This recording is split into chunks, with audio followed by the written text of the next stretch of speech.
Hello everyone. In this session we are going to have a discussion on Rafale.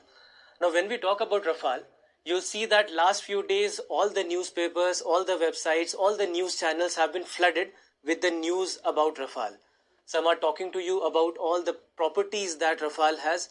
Some are talking about the controversies that Rafale has gone through. But all these things kept aside, what we are going to have a discussion on is how it is important for your examination. So we'll have a comprehensive discussion on what all can be important from examination perspective, and we'll have a detailed discussion on all those aspects.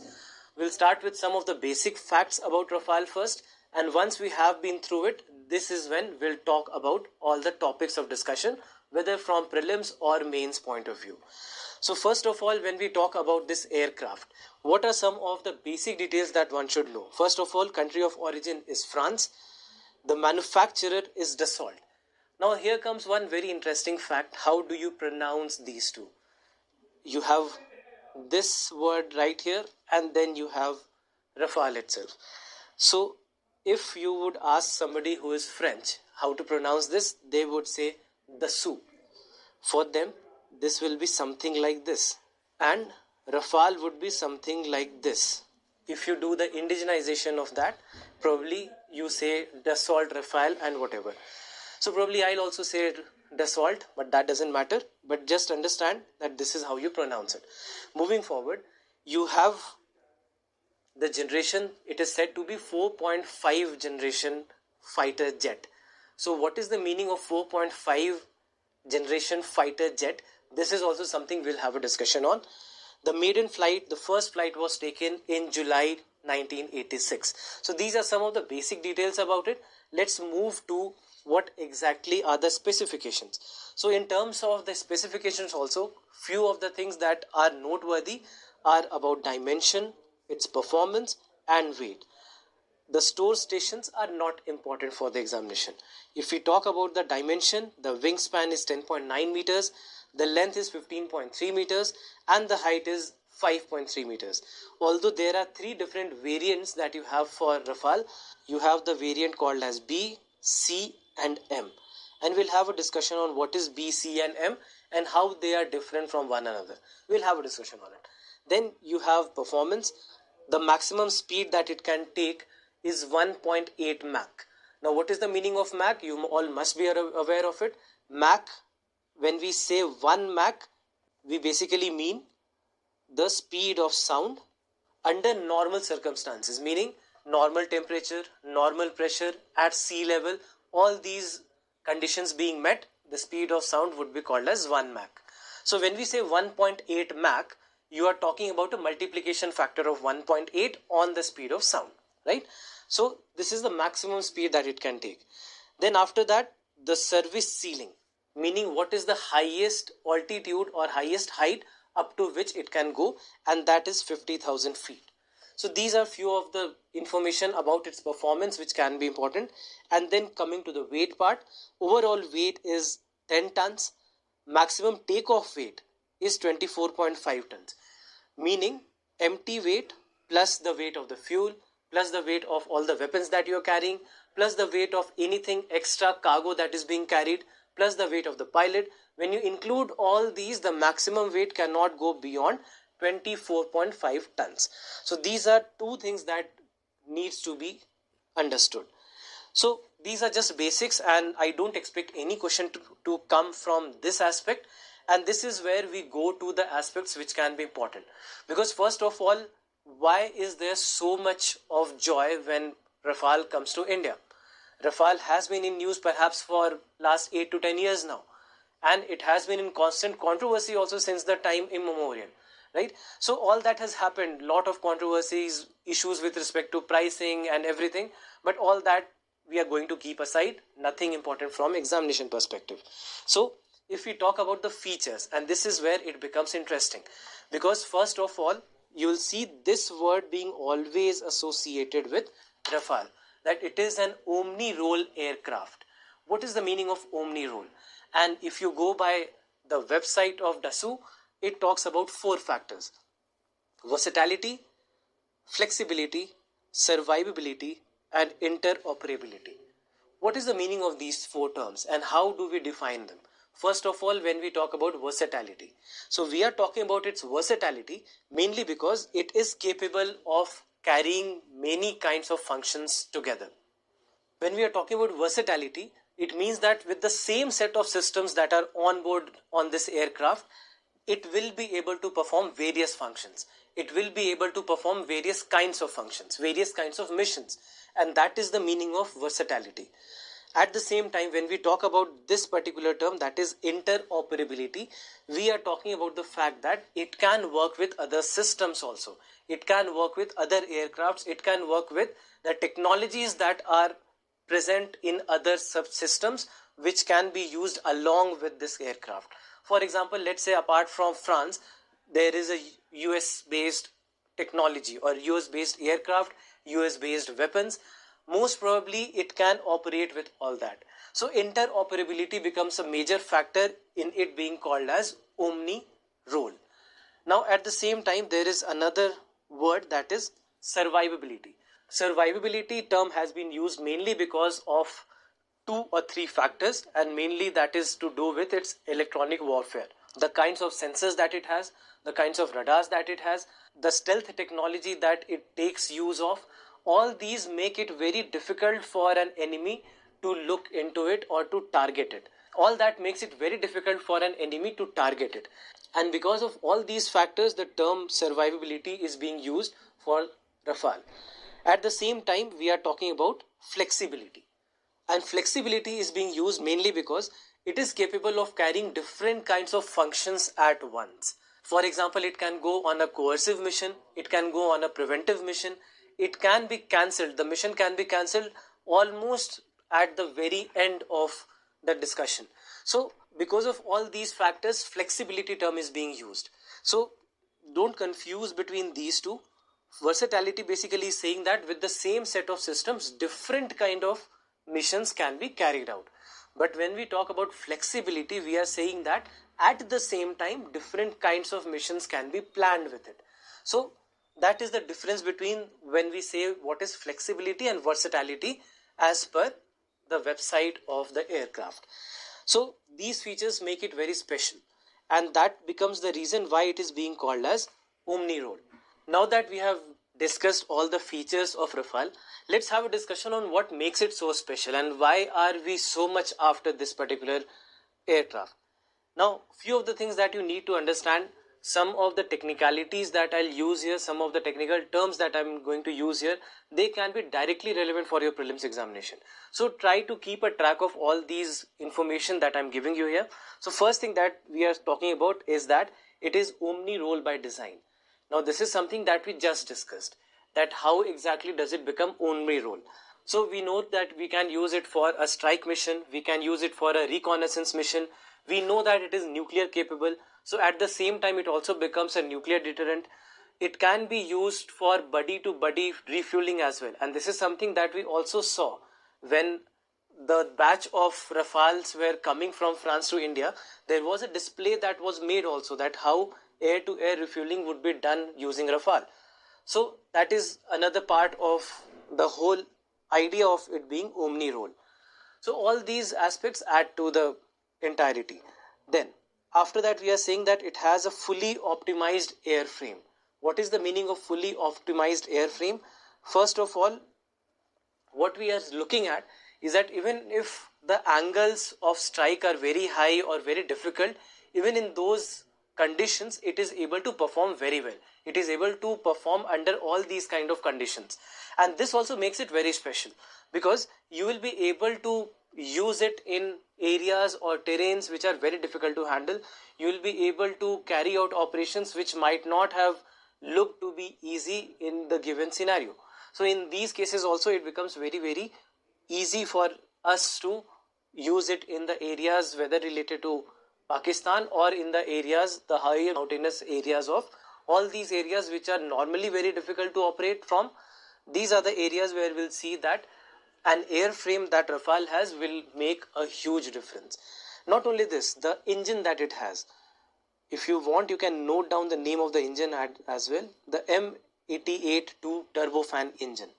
This engine is also said to be one of the key components of it being a great aircraft. When we talk about the engine, we know that it is very low maintenance, it is very much cost effective. We know that it can operate very easily. It's easier to operate as compared to most of the other engines. So all that also adds to the advantage that we would have because of the airframe. So that's why when we talk about a fully optimized airframe, there are two aspects that we need to talk about. The first aspect is about how it can carry out missions very easily in tough situations, in tough terrains, and at the same time talking about its engine also becomes very important, because engine has a low maintenance cost, it can run very easily, it can run for a longer time, and it also adds to the advantage that we have. So this is the second point that makes it so special. Then comes the third point, a wide range of smart and discrete sensors. What is the meaning? When you talk about all the sensors that are present here or the radars that it has, you'll see that there are a lot of features that make it very unique.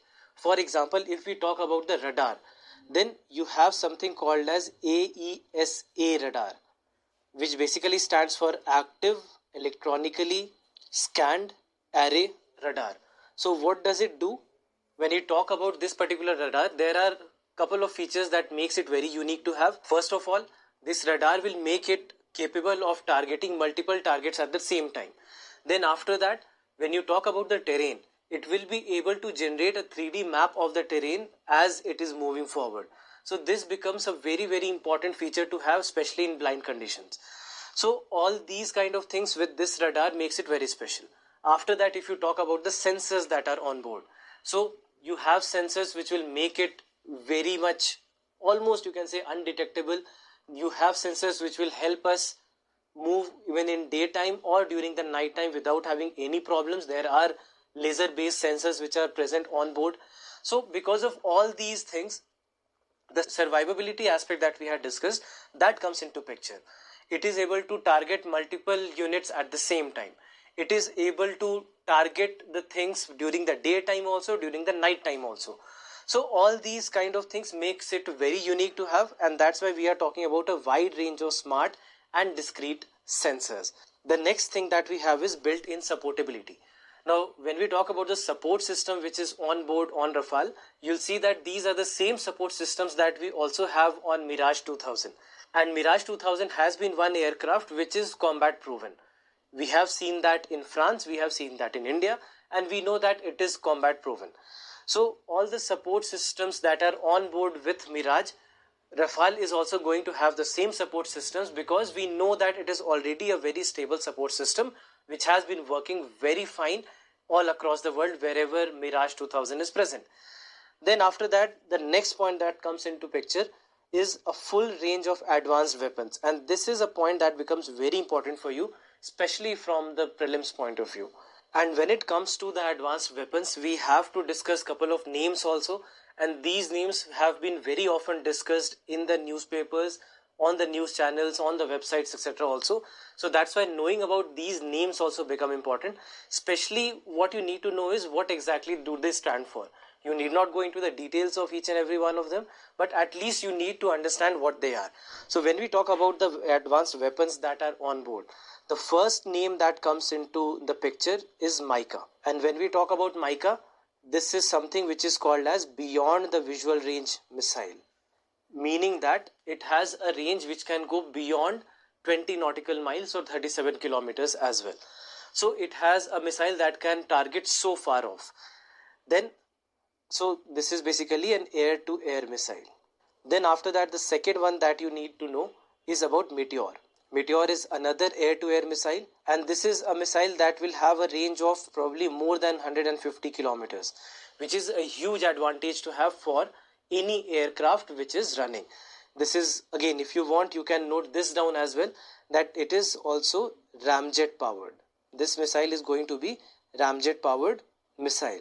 So a tough nut to crack, and this is a kind of missile which no other comparable jet aircraft has. Whether you talk about a 4th generation, 5th generation, or a 4.5 generation aircraft, none of these jet aircrafts have something which is remotely comparable to Meteor.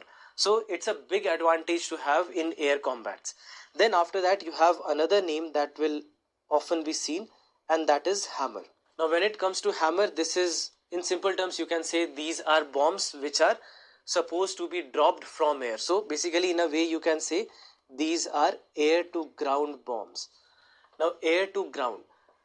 Hammer, one thing that or you should note about hammer is that before hammer we had a discussion with Israel, and Israel was supposed to provide us with Spice 2000. Spice 2000 bombs are the ones which are also on board on Mirage 2000. So these are Israeli bombs and they were the ones used with Mirage. And earlier in the discussions of Indian Air Force was also that Spice 2000 would be used for Rafale as well.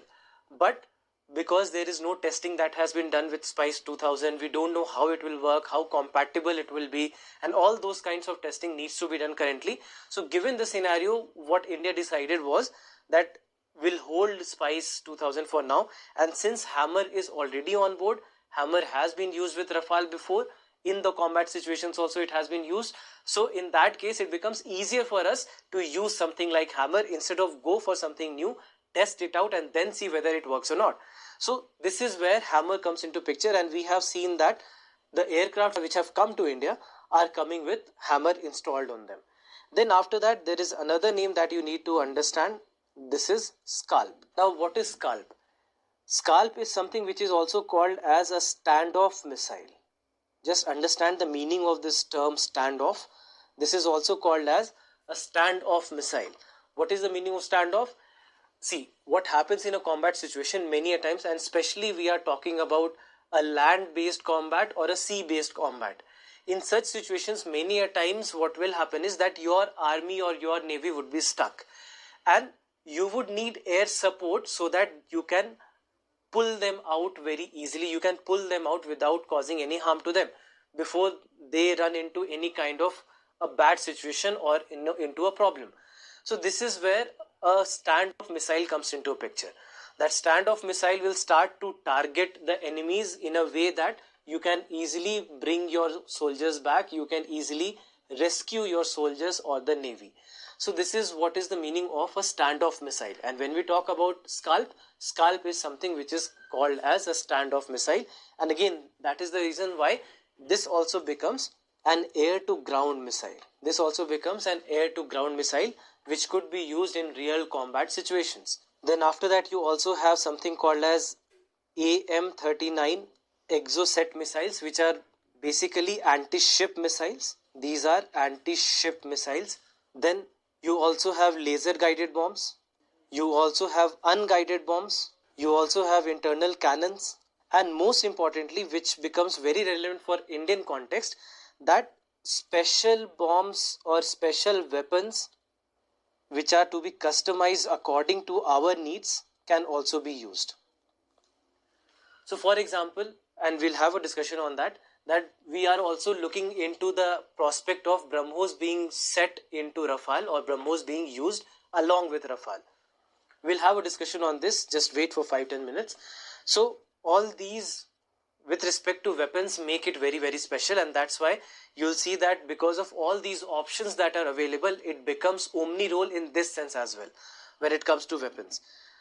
Of course, it is also nuclear capable, and that also adds to the weaponry of this particular system. Then comes one more very crucial point, and that is the fact that it is combat proven. What is the meaning of combat proven? If you go into the history of Rafale, what you'll observe is that it has been used in various other countries.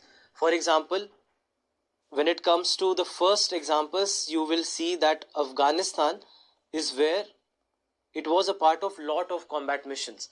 Between 2006 to 2011, there were a lot of missions that were carried out by the Air Force and the Navy version that the French army had. So Rafale was used there, and we saw that there was the use of hammer that we discussed, the use of Scalp, the use of laser guided bombs, the use of internal cannons. All these were used in various combat situations in Afghanistan. Not only in Afghanistan. After that, you will see that there were some operations that were carried out in places like Mali, in places like Chad, and very recently you will also see that in the peacekeeping forces that are present in the Central African Republic, there also we have seen the use of Rafale. And not only in these countries, You'll also see that Rafale was extensively used in both Iraq and Syria in various missions. And most importantly, what we have seen there is the operational advantage that Rafale has when it comes to these kind of situations. There, when it comes to Iraq and Syria, Rafale has had to travel long distances, had to travel very far away from the air bases, and because of its accuracy, because of the technological superiority that it has, because of all these reasons, we have seen that it proved to be very vital part of the entire operation that was being carried out in Iraq and Syria. So two more countries that you can actually add to the list are Iraq and Syria. So because of all these reasons, you can say that it makes Rafale very special. Now, these are the technical advantages, or these are the technical features that are very important for us to understand. Now, the next thing that we need to discuss are the advantages that Rafale brings on the table when it comes to India. What kind of advantages would the Indian Air Force have now that Rafale has been added to our force? But before we go there, let's just have a brief discussion on the timeline of events when it comes to Rafale and India. Although you might not expect any question from here, whether prelims or mains, but still, just for your knowledge sake, you should just know how the things proceeded. So it all started in the year 2000 and 2001, just after the Kargil war, when there was a need that was felt for medium multi-role combat aircraft. And for that very purpose, a proposal for the purchase of 126 MMRCA were floated. Then until 2007, a lot of discussions kept on happening, but ultimately we saw that in June 2007, a clearance for the purchase of 126 such aircrafts were given. And after this, there were 6 companies that were shortlisted. Which are these companies? You had the Dassault Aviation, you have Eurofighter Typhoon, you have RAC MiG for MiG-35, then you have Saab International from Sweden, then you have Boeing from USA, and then you have Lockheed Martin from USA. These are the 6 companies which were, for one of their aircrafts, they were chosen. But after that, there were some technical trials and field trials that happened, and this kept on happening till 2009. So in 2009, we saw that technical evaluations of these 6 aircrafts kept on happening, and thereafter they were undertaken by the Indian Air Force, followed by field trials that were done. And ultimately in April 2011 is when there were 2 bids that were shortlisted. One was Rafale and the second was Eurofighter Typhoon. Out of these 2, finally, Rafale was the one which was chosen. Now, when it comes to these 2, if you compare Eurofighter Typhoon and Rafale, you'll find that there aren't many differences here. But one very key difference, one very strong reason that India had to take Rafale was the fact that when it comes to Eurofighter Typhoon, there is no single country which governs it. It has a set of countries which will take the decision.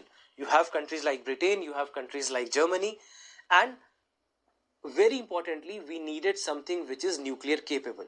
Both of these are nuclear capable. But when it comes to Rafale, it was just to get a clearance from France, which was very easy for us. But when it comes to Eurofighter Typhoon, we would need a clearance from many of the European countries.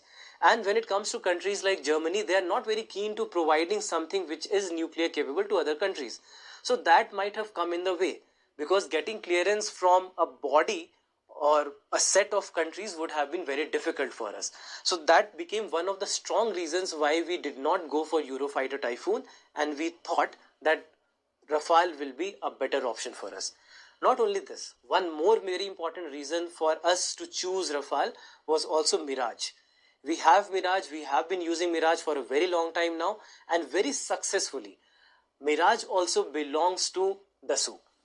So because of a culmination of all these reasons, we ultimately saw that Rafale was the one which was finalized. Now after this, February 2012, what we saw was that Dassault Aviation signed an MOU with Reliance Group to form a joint venture to explore joint opportunities in the defense sector and cooperation in the execution of MMRCA.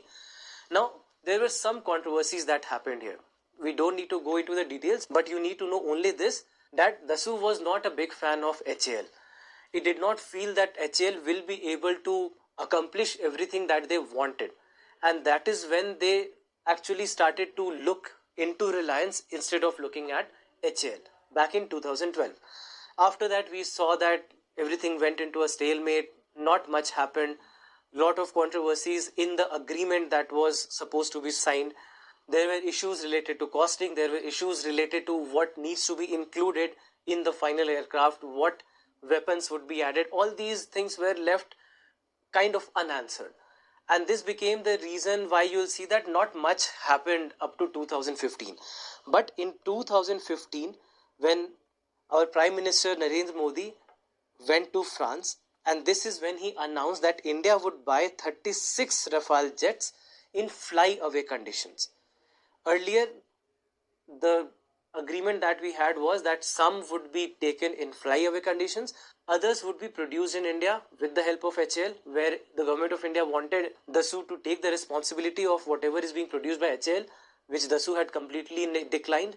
They said that they won't take any responsible for what HAL does. So because of all these reasons, a lot of controversies kept on happening. But ultimately 2015 is when we saw that 36 Rafale jets in fly-away conditions were finally ordered. And September 23rd, 2016 is when the deal for 36 Rafale jets was signed between the two governments for approximately 59,000 crore rupees. So this is something that happened, and after that, for the next 6 to 8 years, what Dassault had said is that they would keep on providing us with Rafales. Every year they'll try to send us 6 to 8 Rafales, and like that they'll be able to complete the entire order that has been placed by India.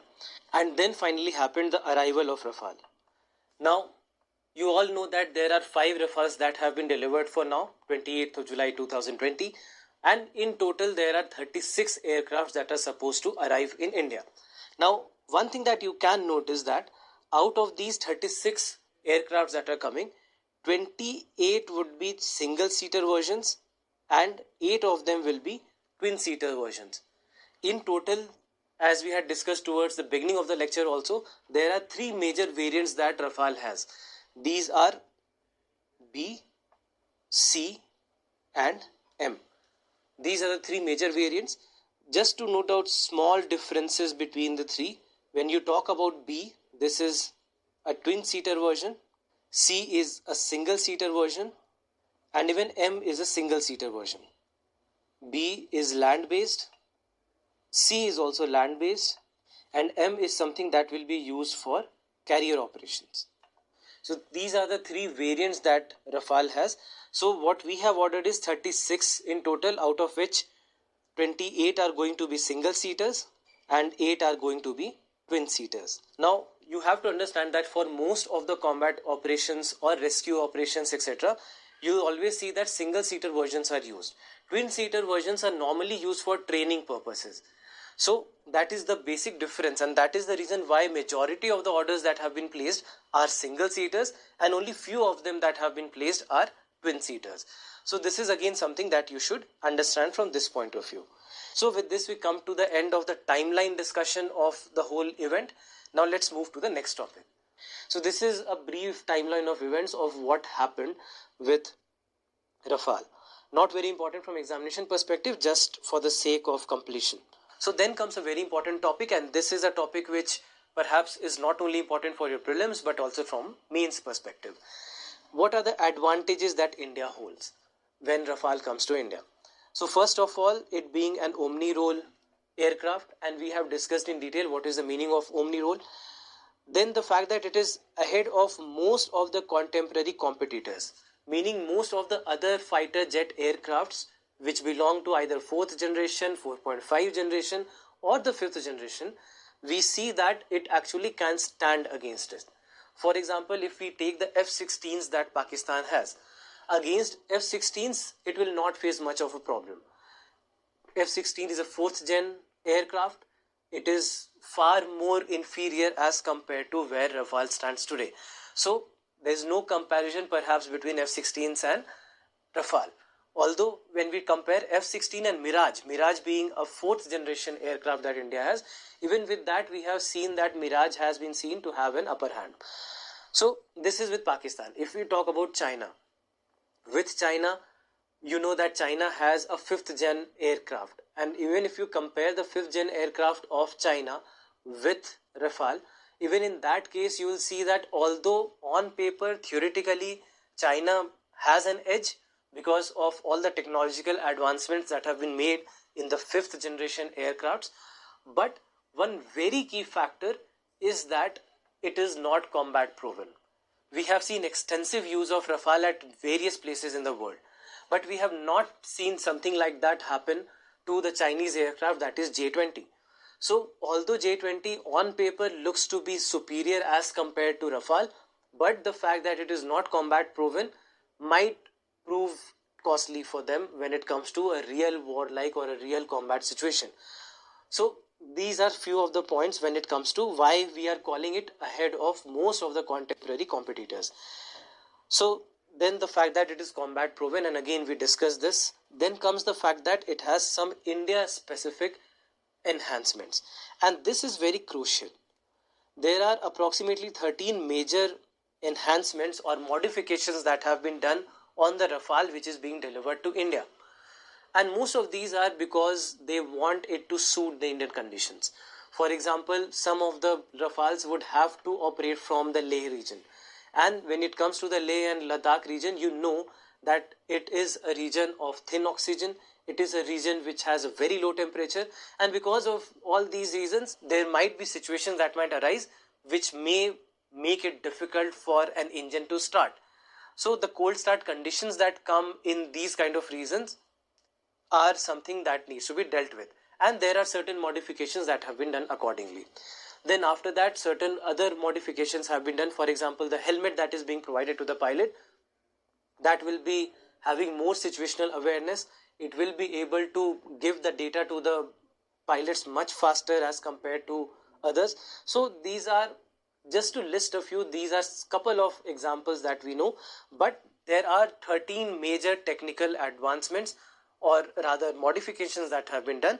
And because of that, we have seen many of the defense analysts are saying that perhaps this version of Rafale is the best version of Rafale. It perhaps is a better version of Rafale as compared to what Egypt has, or what Qatar has, or probably even what the French army has, French Air Force has. So this is one more advantage for India. Then the fact that it is nuclear capable, and we talk about the nuclear triad. Just remember this key phrase, nuclear triad, meaning that we are capable of launching a nuclear missile from sea, from land, from air. And that's why when it comes to launching a nuclear missile from air, it also becomes a part of the nuclear triad. So it being nuclear capable, again something that we discussed just a few minutes ago, becomes very, very advantageous for India. Then advanced weaponry. We discussed in detail about all the weaponry that it has, and that all becomes a very key advantage here. And the fact that, most important of all, that we want to add BrahMos to the list of weapons that it will be able to support. And we have been working towards it, and we are very sure that BrahMos can also be integrated along with Rafale. And I think you know extensively about BrahMos. BrahMos being the fastest cruise missile in the world already that India has, becomes a huge advantage when combined with Rafale. So this is about weaponry. Then it is the 7th kind of fighter aircraft in India. So you can talk about the Sukhois, you can talk about the MiGs, the Tejas, etc. All these come into the picture, and this is when, if you look into the picture of what India has in its arsenal, it becomes a great addition to have. Then superior radars and sensors, again something that we discussed, and because of the kinds of radars and sensors that it has, it will be able to travel also very quickly. It will be able to travel without getting traced by enemy radars, and the radars and the sensors that are on board on this aircraft, they are also very superior. They will be able to detect any of the incoming objects or anything in the vicinity very easily, and they will be able to launch an attack against it without any problem, without much of a problem. So superior radars and sensors become another advantage that India would hold. So all these are few of the things that you should know from the examination perspective, and all the things that Rafale holds with itself. Now moving on, there is one more important topic that I need to discuss, and this is about generations of fighter jets. Now when it comes to generations of fighter jets, you'll see that last few days in the newspapers, on the websites, on the news channels, you might have observed this term 4.5 generation when we talk about Rafale. Now Rafale is a 4.5 generation fighter jet aircraft. What is the meaning of it? So first of all, remember this, we are talking about generations of fighter jets. There are two kinds of fighter aircraft that you normally see. One which is a fighter jet, and the second one which is a propeller. So these are two different kinds of ways in which the fighter jet operates. Whenever you look at higher speeds, more velocity and faster operations, you will always see that jets will be preferred. When you want to be more fuel efficient, when you want to carry more payload, for all that purpose you will see that propeller will be used, and propellers normally will be traveling at a lower speed. So when we talk about the generations, and what we are discussing here are basically generations of fighter jets, not any fighter aircraft but only fighter jets. Please remember this. So first of all, you have all the first generation subsonic fighter jets from mid 1940s to mid 1950s, where the examples that you have are F-86, MiG-15 and MiG-17. So it had basic avionics, no radars or any self-protection countermeasurements, armed with machine guns and cannons, as well as unguided bombs and rockets. Remember, we talked about laser guided bombs which are on board on Rafale. So these were unguided bombs, and this we are talking about first generation. Remember, it was subsonic. Then comes the second generation. When we talk about the second generation of fighter jets, started mid 1950s and ended early 1960s, F-104, F-5, MiG-19 and MiG-21. These are four prominent examples. Introduction of air-to-air radar, infrared and semi-active guided missiles, radar warning receivers. All these are few additions that were done. Advances in engine design and aerodynamics meant that it was now able to fly at supersonic speeds. So first generation of aircraft flew at subsonic speeds, and the second generation onwards we see that supersonic speeds started to come. Then comes the third generation jet aircraft, which started early 1960s and ended 1970. Improvements in maneuverability, significant enhancements to avionics suits and weapon systems. Example are MiG-23, F-4 and Mirage-3. For the first time, aerial engagement started to move beyond the visual range. What is the meaning of beyond the visual range? We already discussed when we were discussing the weapons of Rafale, right? So it was no longer necessary to visually acquire the opponents to neutralize them. Now then comes the fourth generation, which started 1970s to late 1980s. For the first time we had the fly-by-wire fighters.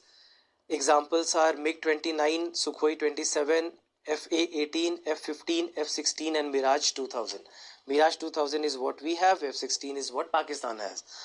Then ability to both switch and swing roles between air-to-air and air-to-ground. So both of the operations were now possible with the fourth generation aircrafts. Then comes the next, which is 4.5 generation. And comes a question that why did we call it as 4.5 and did not call it as fifth generation? Because you will see that these generation of aircrafts that started to come, these were not the ones which were entirely new, where every piece of set was new. What we saw was that there were certain enhancements that were done on the fourth generation technology, and because fourth generation technology was used as the base, it was not completely separate from there, not completely different from it. That became the reason why we did not name it as fifth generation, but rather we named it as 4.5 generation. So please remember this. Now, so addition of stealth happened, radar observant material were introduced, thrust vectors controlled engines, extended range. All these were certain enhancements that were done on the fourth generation aircrafts. So examples are FA-18, Super Hornet, Eurofighter Typhoon, Saab JS-39 Gripen, which belongs to Sweden, and then Dassault Rafale. So these are some of the examples of 4.5 generation aircrafts. Then addition of active electronically scanned array radar was significant. We discussed about this while we were discussing the features of Rafale.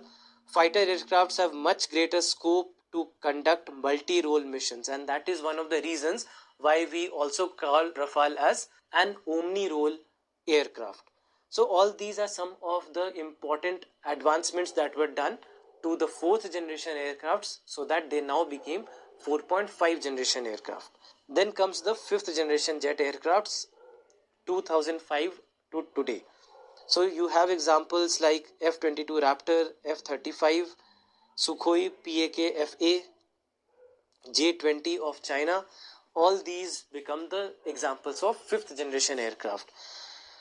Now, they have far superior stealth technology as compared to any of the present fighter jets. Improved situational awareness, this is also being provided because of the radars and the sensors which are on board.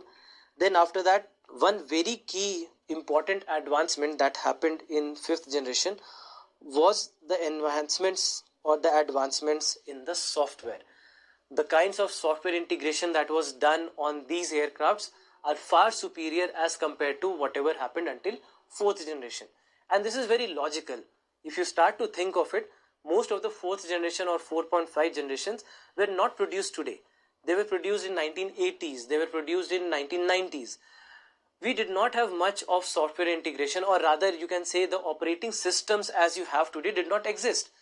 Just go back 20 years to year 2000, or rather let's say even 2005, you don't have much advancements in the operating systems or the software that are present.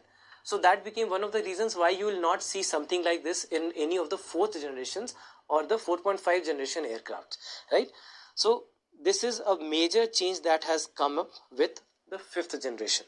Now after this you also have the 6th generation, where everything is just in talks.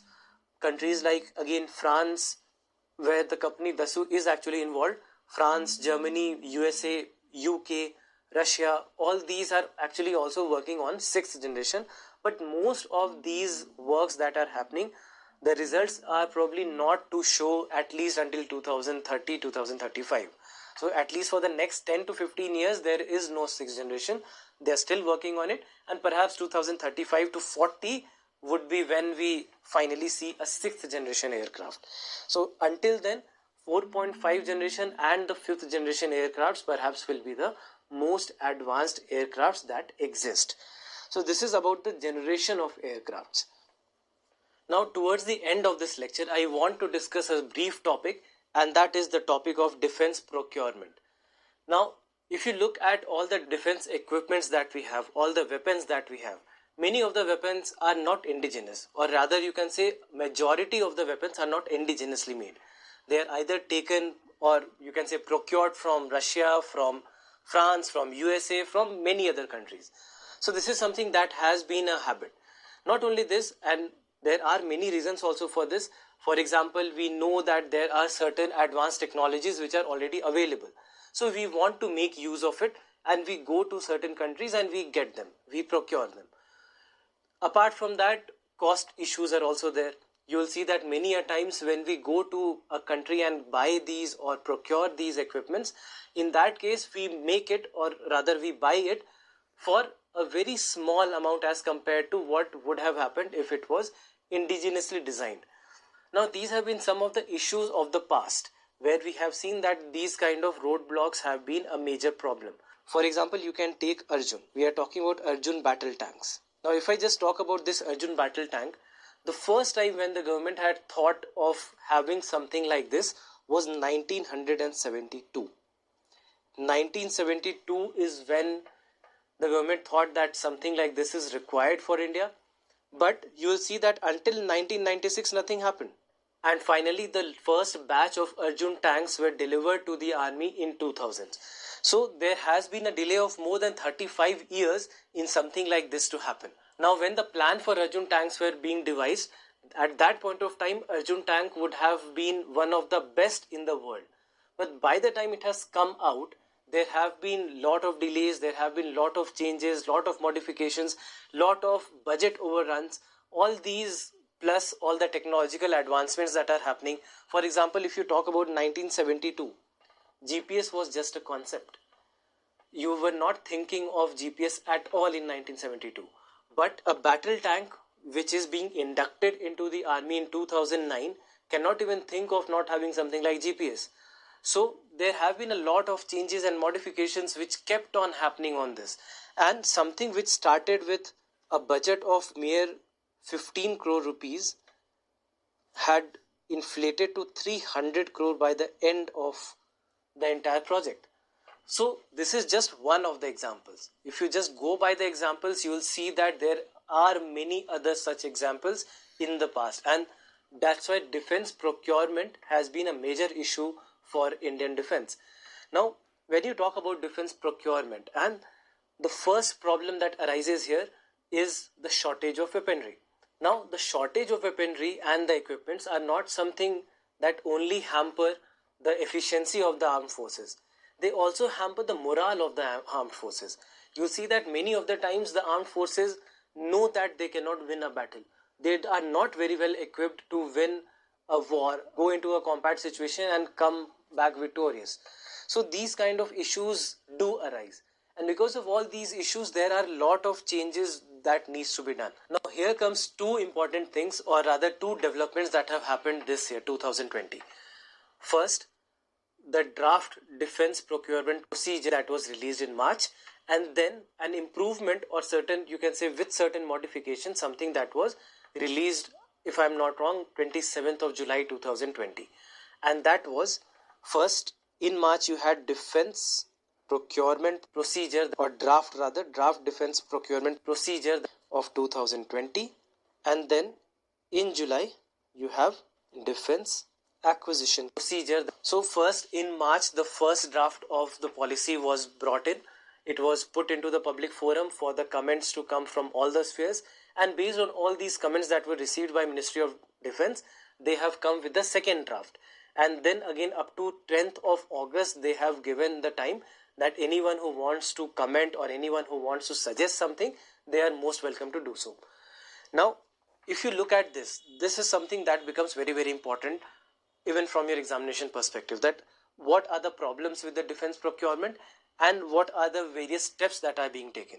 For example, when we talk about the defense procurement, or rather modernization of defense, you'll see that a lot of emphasis is being put on modernization today. But the problem is that we are very slow in doing that. You just talk about a simple ballistic helmet. A ballistic helmet took India 5 years to finally get it. 5 years. Starting from the very first to the very last step. There are total of 17 steps that needs to be followed before you acquire something, before you procure something. So that becomes a major issue. 17 steps. Starting from the acceptance of necessity, that is AON, which is the first step in acquiring anything, and towards the last step, that is finally getting the equipment. It takes more than 5 years just for us to get a helmet. So this is something that has been a bothersome problem. Bureaucracy delays come into the picture, lack of proper decision making comes into the picture, poor long-term planning comes into the picture. So because of all these reasons, we are looking at a bigger problem altogether. Now, talking about these two draft policies that have been brought in, you will see that there are certain areas where a lot of emphasis is being given. For example, buying and making in India. That is, making in India is one thing, but also buying from Indian companies, where maybe a lot of private companies will also come into the picture. This is one area where a lot of emphasis is being put in. Then after that, promotion of indigenous design capacity. So all these kind of things, plus localization of everything, buying and making in India, as I just said, all these kind of things have been mentioned in these policy drafts. So maybe it will give a big push to how the things have been happening till now. Then after that, there is a complete chapter that has been added only on leasing of equipments and leasing of weapons. So this is also something that will have a positive impact on how the things have been happening. Then after that, there was a big addition that was done in the second draft that was brought in, and that was ban on a specific kind of weapons and platforms. So this, we are talking about a complete ban on certain specific weapons and platforms that will be brought in. Now what the government has said is that they will come with a list of all these weapons and platforms that cannot be imported anymore. So all these kind of things are happening so that we give a good push to making the things indigenously. Now there's one problem that we see in all these drafts. Rather, I would say two problems that are major problems. Now when the government is talking about strategic partnership, the FDI that is allowed in defense is not more than 49%. So any company which is working with you will not have a stake higher than 49%. Then there is information sharing also that happens, wherein comes in the problem of IPR, intellectual property rights. So many of these companies will not be comfortable in sharing the entire information about the weaponry, about the equipments, etc. That becomes one of the problems. Then second major problem is that both these drafts have not spoken much on the procedures or the implementations. Institutional frameworks are a problem, and accountability is a big problem. These are some things which have not been really defined or not been dealt with in both these drafts that were released. So although overall the draft looks to be good, there are a lot of positive points that have been mentioned there, but overall, because we are talking about all the problems that are there with defense procurements and acquisitions, then in that case you have to understand that these kind of problems actually make the entire process a little difficult. So maybe there are certain steps that can be taken here. Comments are awaited. Until 10th of August, the government has given the time for anyone who wants to share a feedback, etc. on the DAP 2020, the draft, and hopefully there will be a lot of points that will be shared, and probably the government will take steps which are necessary, steps which are required for us to upgrade our weaponry, for us to make the Indian defense stronger than ever. So these are some of the points. I mean, not just talking about Rafale point of view, but also talking about the Indian defense in totality, because this is something that just came in one day before Rafale came. So that's why this also becomes a topic of importance as far as your mains examination goes. So with this, I'm ending the lecture with respect to Rafale. I have covered most of the points which can be important from both prelims as well as from mains point of view. I hope that this lecture proves to be very helpful for you. Thank you very much for joining.